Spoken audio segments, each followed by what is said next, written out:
યુવકના પેટમાં દુખાવાનો દર્દથી પીડાતો હોય, જોકે સુરતની ખાનગી હોસ્પિટલના તબીબની બેદરકારીને પરિણામે આ યુવકે જીવ ગુમાવ્યો હોવાનો વારો આવ્યો હતો, જેનો આરોપ પરિવારજનોએ તબીબ પર લગાવ્યો હતો। નવસારીના રહેવાસી કૌશિક પટેલને પેટના દુખાવાની ફરિયાદ થઈ હોય, દર્દથી પીડાતા હતા, જેને સારવાર માટે નવેમ્બર માસમાં નવસારીની INS હોસ્પિટલમાં દાખલ કરાયા હતા।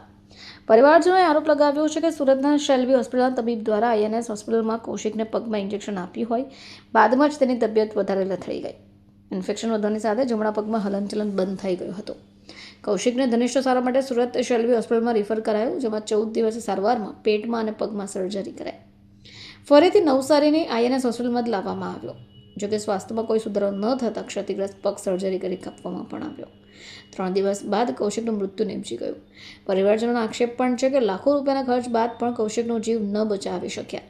ડોક્ટરની બેદરકારીએ કૌશિકનો જીવ લીધા હોવાનો આરોપ લગાવી યોગ્ય કાર્યવાહી કરવાની પરિવારજનો દ્વારા માંગણી કરાઈ છે। મારું નામ છે સોનલ પટેલ, હું નવસારીથી આવી છું। મારા ભાઈ કૌશિક પટેલના ડોક્ટરો દ્વારા જે ગંભીર બેદરકારી થઈ છે તેના માટે હું અહીંયા આપ સમક્ષ હાજર છું। આજે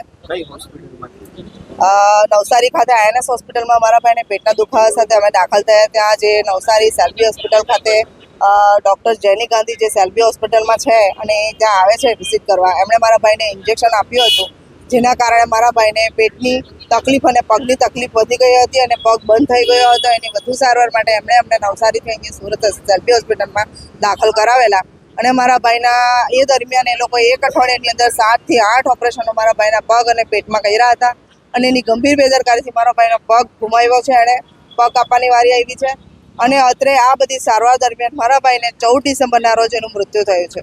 કઈ તારીખે એડમિટ કરેલા મારા ભાઈને 16 નવેમ્બરના રોજ દાખલ કરેલા હતા અમે, અને અહીંયા 18 નવેમ્બરે શેલ્બી હોસ્પિટલમાં અમે દાખલ થયા હતા। ત્યાં અમે 3 તારીખ સુધી 3 ડિસેમ્બર સુધી અમે એની સારવાર લીધી હતી। અહીંયા મારા ભાઈનું 14 ડિસેમ્બરે ડેથ થયું છે અને આ હોસ્પિટલના જેટલા બી ડૉક્ટરોની બેદરકારી છે એના માટે મેં 1 મહિનો ટોટલ હોસ્પિટલના આટા માર્યા છે, રખડી છું। ત્યારે મને ખ્યાલ આવ્યો કે મારા ભાઈને જેની ગાંધી દ્વારા જે બિનજરૂરી પ્રોસેસ શેલ્બીમાં જે થઈ છે એ વ્યક્તિ આપણે કહીએ કે બહુ ગંભીર બેદરકારી જે છે, ખ્યાતિ કેસમાં જે ભૂલ થઈ છે એ રીતની જ આ વસ્તુની અંદર બી ભૂલ કરી છે લોકોએ।